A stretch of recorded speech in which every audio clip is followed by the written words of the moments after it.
Xin chào các bạn, đây là Nancy. Ngày hôm nay Nancy muốn nói về đề tài lừa đảo về đầu tư chứng khoán ở bên Mỹ này nha. Và hiện tại bây giờ đó cũng có rất là nhiều người vẫn còn đang bị lùa gà, và rất là có nhiều người đang bị người ta dụ dỗ để vô học những cái khóa cái lớp học chuyên môn, hoặc là những cái nhóm để cho mình vô mình đầu tư. Và các bạn hãy nên thận trọng về những cái nhóm đó, là các bạn phải nghiên cứu cho rõ ràng trước khi mà mình bỏ tiền ra để học hỏi và đầu tư nha. Tại vì bây giờ đó là cái thời thế đang khó khăn, cho nên nhiều nhóm nổi lên lắm.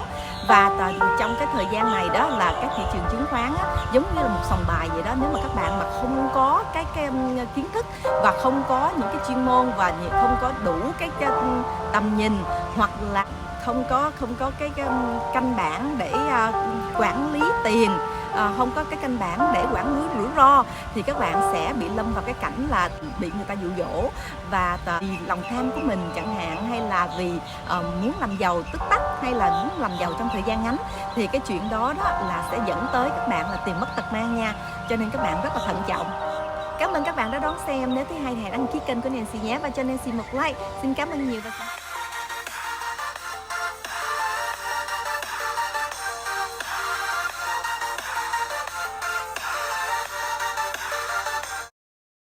Xin chào các bạn, đây là Nancy. Ngày hôm nay Nancy muốn nói về đề tài đầu tư chứng khoán ở bên Mỹ này ha. Và những cái lớp học đó, những cái khóa học mà lùa gà và những cái khóa học họ không có chính đáng, thì các bạn hãy nên cẩn thận, không thôi là bị tiền mất tật mang nha. Nancy muốn nói lên cái lời này đó là tại vì trong lâu lắm rồi Nancy cũng không có muốn thị phi, nhưng mà những cái này đó mình biết và mình không nói thì mình cũng có tội. Cho nên có rất là nhiều bạn đã góp ý với Nancy là hãy lên làm một cái video để nói về cái chuyện này ha. Thì Nancy ngày hôm nay sẽ nói về cái chuyện đầu tư chứng khoán ở bên Mỹ này, và những cái nhóm đang lùa gà rất là mạnh. Và các bạn mà không có nhiều kiến thức đó thì hãy nên thận trọng, nếu mà không thôi là sẽ bị tiền mất tật mang. Thì như các bạn cũng biết đó, là những người mà không có đủ kiến thức, những người nhẹ dạ, những người mà có nghĩa là muốn làm giàu trong thời gian ngắn mà không có cái căn bản về đầu tư, không có căn bản về lý thuyết, không có, nói chung là không có nhiều căn bản về bất cứ cái gì về đầu tư hết, nhưng mà người ta có tiền và có một cái số vốn, thì hy vọng là muốn lấy cái số vốn đó để tiền đẻ ra tiền. Thì ai cũng vậy, thì nói là trong cái thời gian mà nếu mà biết đầu tư thì mình có tốt cho cái cuộc sống của mình hơn. Nhưng mà đầu tư phải đầu tư thông minh, chứ đầu tư mà đi nghe lời nhẹ dạ, nếu mà bị nhẹ dạ mà nghe lời dụ dỗ của người khác, nói là cái lợi nhuận sẽ tốt lắm, hay là cái lớp học là học xong là sẽ làm tiền rất là lẹ. Các bạn ơi, những cái đó toàn là lừa đảo không nha. Các bạn đừng có nên mà bị tiền mất tật mang. Tại vì Nancy trong cái nhóm này từ cái năm 2020 đến bây giờ, từ cái lúc mà bệnh dịch đến giờ, bao nhiêu người đã bị mất tiền, tài sản, rồi rồi tiền mất tật mang, rồi gia đình ly tán, rồi gia đình không được bị đủ thứ. Nói chung là ở trong cái thế giới đầu tư có cái câu một là xây nhà lầu, hai là xuống gầm cầu mà ngủ. Đa số đó là các bạn có rất là nhiều người ra đảo. Ra đảo đây là không phải là ra đảo mà đi ra đảo với những cái đảo tốt đâu. Các bạn ơi, các bạn muốn đầu tư thì các bạn hãy phải suy nghĩ cho kỹ, và hãy tham khảo kỹ lưỡng trước khi đầu tư, chứ không mình có tiền mà bị tiền mất tật mang. Trong cái thời gian đó các bạn có biết sao không? Rất là nhiều người trong nhóm mà đã bị tiền mất tật mang, ly tán gia đình, ly dị, rồi nói chung là xuống hầm cầu ngủ rất là nhiều. Cho nên ngoài ra các bạn biết là những cái người mà tự xưng là chuyên gia đứng lên dạy những cái lớp, hoặc là vô trong những cái nhóm đó là mình không có đủ kiến thức, thì mình chỉ có dựa dẫm vào những cái mã số mà họ cho. Mà các bạn biết là những cái mã số là những cái mã số không tốt. Người ta đâu có biết về lý lịch tài chính đâu của những công ty lớn đâu, người ta chỉ biết đọc sơ sơ thôi, đâu có phải là chuyên gia gì đâu mà tự xưng là chuyên gia. Cho nên giống như ông Tần Nguyễn gì đó, tự xưng là chuyên gia. Cho nên những người mà nhẹ dạ nghe lời lùa gà của những người đó và đi vô trong lớp nhóm, rồi tự bỏ tiền ra mà đánh trên thị trường chứng khoán đó, là chơi ra lệnh mua bán trên thị trường chứng khoán trong cái thời gian đó. Và tới hiện tại bây giờ người ta mất tiền rất là nhiều. giàu thì chưa thấy giàu mà thấy là tiền mất tật mang, gia đình gia tán, thì các bạn nên thận trọng. Nancy ra muốn làm nên cái video này để nói về những cái vụ lừa đảo và những cái mà cái nhóm rất là nhiều nhóm đã nổi lên trong cái thời gian hiện tại bây giờ là đang trong cái thời gian nền kinh tế khó khăn, thì mình đã làm không có ra được nhiều tiền rồi mà còn bị mất tiền oan nữa, cho nên các bạn tiền oan lắm, tiền làm rất là cực khổ mới có được, cho nên các bạn phải thận trọng chứ. Trời ơi, nhiều người làm ra tiền mà không có dám mua sắm, không có dám bồi dưỡng cho bản thân của mình, không có dám lo cho gia đình đi chơi đi này đi kia, mà có một số vốn muốn làm giàu và muốn làm giàu trong thời gian ngắn, đã nghe theo lời dụ dỗ của rất là nhiều nhóm và đã vô trọng là tiền mất tật mang. Trời ơi, tiền mất mà thấy tội luôn đó các bạn. Các bạn ơi, trời ơi, các bạn hãy cố gắng làm sao mà nếu mà muốn làm giàu không phải là không được nha. Tại vì cái làm giàu đó là nếu mà cái tư duy của mình làm giàu thì mình sẽ cố gắng, mình sẽ ra kế hoạch, và trong cái kế hoạch đó thì các bạn cũng phải trau dồi kiến thức và có cái nền tảng tốt, và có một cái nói chung là một cái tầm, thì cái tầm của các bạn càng cao thì cái quản lý, nhất là cái quản lý cảm xúc ở trong cái đầu tư chứng khoán đó, là các bạn phải có rất là nhiều yếu tố. Trong đây thì Nancy nói sơ sơ là những cái yếu tố. Thứ nhất là thì trong đầu tư là các bạn phải có tiền, thì có vốn rồi đó mà không có kiến thức thì cũng như không. Tại vì các bạn giống như đưa tiền ra và vô trong cái sòng bạc đó, thì nếu mà hên xui, và cái số xui thì nhiều hơn là số hên. Tại vì những cái chủ mà mở ra cái sòng bài đó là người ta đa số là nắm cái phần thắng về mình, cho nên các bạn đừng có nghĩ là tiền dễ kiếm ở trong cái sòng bài đâu. Các bạn trên thực tế đó, có bao nhiêu người đã làm giàu ở trong cái sòng bạc đó. Thì giống như là cái thị trường chứng khoán là cũng giống là một cái sòng bài lớn. Nếu mà các bạn không có kiến thức thì các bạn sẽ chắc chắn là thua, và thua thậm tệ luôn. Còn ngoài ra nữa đó là các bạn còn trả tiền phí cho những cái nhóm mà không có hợp pháp. Nancy không biết tại sao mà những người đó lại thất đức như vậy, không có bằng cấp mà đi dạy học cho người ta, lấy phí, mà lấy phí đó. Mà nếu mà dạy đàng hoàng thì không sao, mà dạy đó là toàn là đa số là toàn là những người nhẹ dạ khả tin người, cho nên bỏ tiền vô đầu tư là mất trắng, hoặc là gọi là banh account, có nghĩa là kể như cái tài khoản của mình là từ 100.000 mà xuống không còn đồng nào hết, hay là còn bị lỗ nữa, bị thua hụt nữa. Là tại sao? Là tại vì mình mượn tiền người khác mình đi đầu tư, cho nên còn bị lâm vào cái cảnh mà nợ nần nữa. Đây là Nancy nói về những cái người nhẹ dạ khả tin mà muốn làm giàu trong thời gian ngắn đó, thì các bạn hãy nên suy kỹ lại, hãy nên thận trọng. Cái tiền của mình rất là cực khổ làm ra, cho nên đừng có bị tiền mất tật mang nha. Cho nên các bạn hãy thận trọng. Còn về những cái thành phần, về những quý vị mà tự xưng mình là chuyên gia đó, thì các bạn hãy nhìn lại mình coi mình có đủ điều kiện, mình có đủ cái tài năng để đi giúp đỡ. Nếu mà các bạn muốn giúp đỡ người khác, các bạn giỏi như vậy thì các bạn tự mình đánh ở trong thị trường chứng khoán để mà làm tiền ở trong thị trường chứng khoán. Tại vì các bạn biết là trong thị trường chứng khoán làm tiền giỏi là làm tiền rất là nhiều. Cái đó là một cái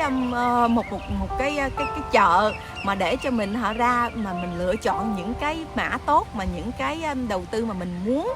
Thì trong thị trường chứng khoán các bạn mà giỏi thì làm tiền rất là dễ. Tại sao các bạn không có chú tâm vô đi làm tiền?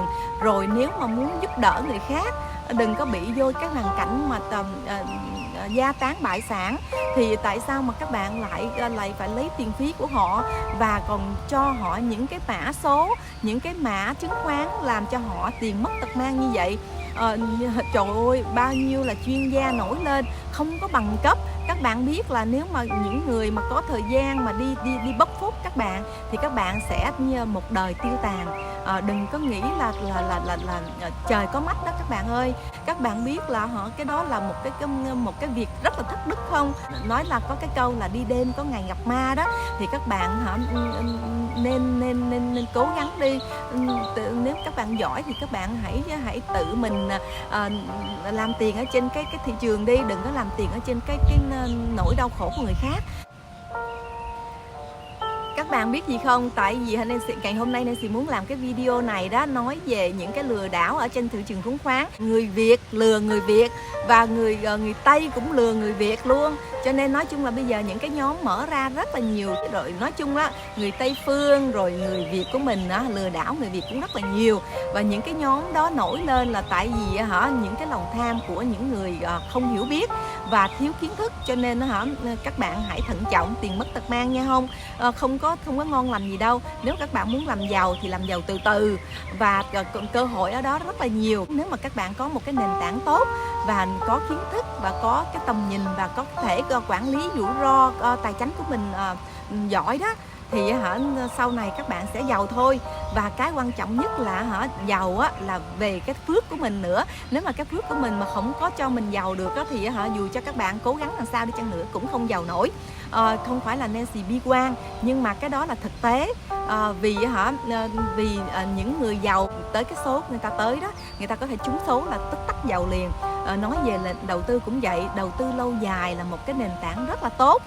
Vì nếu mà các bạn mà có cái tinh thần đầu tư thì cái tương lai của mình nó sẽ tốt đẹp hơn. Nhưng mà phải đầu tư thông minh, đầu tư đúng chỗ, đầu tư đúng kiểu cách, đầu tư có kế hoạch, thì cái cơ hội làm giàu của mình nó mới vững chắc, vững bền được. Chứ mà cái đầu tư mà đi đầu tư vô mua những cái khóa học, hoặc là đầu tư vô mua những cái khóa học tốt thì không nói gì. Những cái đó là để cho mình phát triển bản thân, cái đó là rất là tốt. Nhưng mà đầu tư vô những cái nhóm mà chỉ có ngồi đó mà nghe họ cho những cái mã số để mình đánh, để mình có thể mình làm giàu trong thời gian ngắn, thì cái đó là trong thời gian bảo đảm các bạn sẽ banh account, và trong thời gian các bạn sẽ thua hết toàn những cái số tiền mà các bạn kiếm được, hoặc là còn bị thua lỗ hơn rất là nhiều. Cái đó là cái kinh nghiệm trải nghiệm của Nancy, và rất là nhiều người trong nhóm đã bị như vậy. Các bạn có khi nào mà đã bị mất trắng 1 triệu trong vòng một năm trời không? Các bạn có khi nào mà bị mất trắng 50.000 trong vòng 100 năm trời không? Các bạn có khi nào mà bị mất trắng 40-50 ngàn trong vòng 1 năm trời không? Cái đó là rất là dễ dàng trong thị trường chứng khoán, giống như là một cái sòng bạc. Và các bạn biết là nếu mà các bạn không có nền tảng đó thì các bạn sẽ bị banh account và sẽ bị mất trắng những cái số tiền đó, và còn thiếu nợ nữa. Gia đình sẽ ly tán và sẽ ly dị, rồi nói chung là gia đình sẽ hỗn lộn, không có tốt đẹp gì đâu các bạn ơi. Các bạn hãy cố gắng, nếu mà muốn làm giàu là phải có nền tảng đàng hoàng. Hy vọng là ngày hôm nay Nancy muốn truyền cái thông điệp này để cho các bạn cảnh tỉnh, và các bạn hãy cố gắng đừng có bị tiền mất tật mang nha. Các bạn biết là những người mà biết cách dụ dỗ, biết cách làm cho khởi lên những cái lòng tham của mình rất là giỏi. Giống như ông Tần Nguyễn, tại sao mà có rất là nhiều người mà có tiền cũng đưa tiền ra để đi học ổng đâu có cái nền tảng học thức đâu, ổng đâu có cái nền tảng là đi dạy học đâu có cái bằng cấp gì đâu. Trời ơi, những cái người mà có bằng cấp, người ta mình đi trả tiền họ, mình thấy cái đồng tiền nó đáng, mà là họ đó cho mình cái lý thuyết, cho mình cái cảm hứng và cho mình những cái kinh nghiệm sống của người ta, chứ không phải là cho mình đưa tiền cho họ và nói là khuyến khích mình làm giàu trong tích tắc, làm giàu sẽ được tự do tài chính trong vòng thời gian ngắn. Những cái đó những cái gì mà nói về đường ngọt, nói về những cái lời ngon tiếng ngọt, những cái gì mà hấp dẫn, nói chung là khiêu khích về những cái lòng tham của mình, khởi dậy những cái lòng tham của mình, thì những cái chiêu trò đó là là bảo đảm là lừa đảo chứ không có phải là giúp đỡ mình đâu nha. Cho nên các bạn hãy thận trọng những cái gì mà nó nói chung là những cái gì mà quá dễ dàng, những cái gì mà lời ngon tiếng ngọt quá dễ dàng thì họ đúng ra là lừa đảo thôi, chứ không có không có được cái tốt như vậy đâu. Nếu mà như vậy, tại sao trên thế giới này người giàu lại ít hơn người nghèo? Đó là tại vì giàu là cũng phải có thứ nhất là phải có phước, cái thứ hai là phải có tiền, cái thứ ba là phải có những cái nền tảng, những có kinh nghiệm, những cái trải nghiệm, những cái tư duy là mình lâu dài thì mình mới có thể làm giàu được, làm giàu vững vững chắc, chứ làm giàu mà trong cái hiểu biết của mình. Nói chung là về kinh doanh giống vậy. Nếu mà các bạn có tiền mà các bạn muốn mở tiệm nail mà không biết về nail, các bạn có dám mở không? Còn những người có tiền mà muốn đầu tư chứng khoán mà các bạn không biết gì cái về đầu tư chứng khoán, và cứ giống như là vô đâm đầu vô giống như các con thiêu thân vô cái sòng bài. Tại vì cái thị trường chứng khoán ở bên Tây phương này, bên Mỹ này cũng giống là một cái sòng bài vậy đó. Nếu mà các bạn mà không có hiểu biết, không có cái nền tảng thì cuối cùng các bạn cũng đi đỏ đen thôi. Cho nên các bạn hãy cẩn trọng. Nancy khuyên thật lòng, và cái này cũng là một cái trải nghiệm và trên thực tế và những cái kinh nghiệm của Nancy. Nancy học từ trường ra mà còn không có dám liều lĩnh giống như là những người khác như vậy, mà còn chưa giàu là làm sao mà tại vì đúng vậy, một cái thành phần giàu là cũng là vì cái phước của mình. Nhưng mà nói chung là nếu mà nói về là về cái kiến thức, Nancy cố gắng học hỏi hàng ngày. Mỗi ngày Nancy học hỏi rất là nhiều, và cái nữa là Nancy có cái nền tảng từ trường ra mà còn chưa có thấm vào đâu. Đừng có nói là các bạn không có một cái nền tảng nào hết, mà các bạn nghĩ là các bạn sẽ làm giàu trong nay mai và sẽ được tự do tài chính trong nay mai, thì những cái đó là những cái lời hoa mỹ thôi, chứ thực tế là không có nha. Nói tóm lại, các bạn hãy thận trọng, đừng có bị tiền mất tật mang. Trời ơi, ngày hôm qua đó là sư phụ của mình nhắn tin cho mình nói là có một nhóm muốn mời sư phụ của mình để đi vô đầu tư, và sư phụ của mình hỏi cái nhóm đó là các bạn có kinh nghiệm gì mà có thể mời tôi vô để đầu tư. Thì các bạn hãy coi những cái tin nhắn để Nancy sẽ chia sẻ cùng các bạn. Nói chung là sư phụ của mình là người vừa có học thức, vừa có tiền và vừa có tầm, mà những người mà trong những cái nhóm đó muốn dụ dỗ sư phụ của mình vô để cho họ cho những cái mã số để sư phụ của mình đầu tư theo họ, và nghe những cái lời giống như là đa số đó là người ta, nếu mà các bạn vô cái nhóm đó là các bạn phải trả phí một số ha.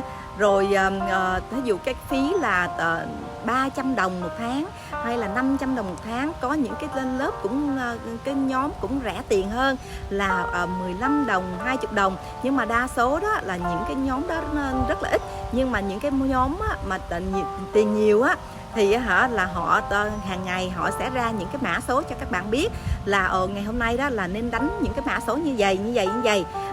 Nói chung là những cái mã số, rất là nhiều mã số họ đưa ra hàng ngày. Một ngày nhiều khi người ta đưa ra người ta nhắn tin cho mình, hoặc là mình vô trong cái nhóm đó thì người ta dùng Discord, có nghĩa là một trong những cái mạng xã hội để cho mình tương tác với họ ha. Rồi cái là ra mã số, hoặc là nhiều khi người ta nhắn cái mã số đó vô cái điện thoại của mình, và mình hàng ngày mình đánh. Nếu mà mình không có cái nền tảng làm sao đánh, mình cứ theo họ đánh như vậy thì thôi là một chết tới bị thương luôn. Cho nên cái cơ hội thất thoát là bị ban account rất là dễ dàng. Cho nên cái lời khuyên của Nancy là các bạn ơi, nếu mà các bạn muốn đầu tư thì hãy đầu tư chính vô cái kiến thức của mình trước đã, và khi mà có cái nền tảng vững vàng rồi thì các bạn hãy lúc đó làm giàu chưa muộn nha các bạn. Bây giờ có rất là nhiều nhóm đang dụ dỗ và đang lùa gà, cho nên các bạn hãy thận trọng nha. Cảm ơn nhiều. Nhiều người bị thua lỗ nhiều quá trên thị trường chứng khoán, cho nên khi mà mỗi lần có ai mà nói là có bí kíp nào đó để vô bờ là người ta sẽ chi tiền ra để học cái bí kíp đó. Nhưng vô bờ thì chưa thấy, nhưng mà thấy càng ngày cái con thuyền của mình nó càng ra ngoài khơi càng xa hơn nữa. Nói chung là thị trường chứng khoán là một cái sòng bạc lớn. Nếu các bạn không có đủ kiến thức để quản lý rủi ro và quản lý cảm xúc của mình thì các bạn sẽ thua chắc, cho nên đừng có để tiền mất tật mang nha các bạn. Đây là các mã số chứng khoán mà các chuyên gia tự xưng đã cho những người thiếu hiểu biết trong năm 2020 và đã làm cho rất là nhiều người tán gia bại sản. Có người đã thua lỗ tới 1 triệu đô luôn đó các bạn. Cảm ơn các bạn đã đón xem. Nếu thấy hay thì hãy đăng ký kênh của Nancy nhé và cho Nancy một like. Xin cảm ơn nhiều và xin hẹn gặp lại. Bye bye.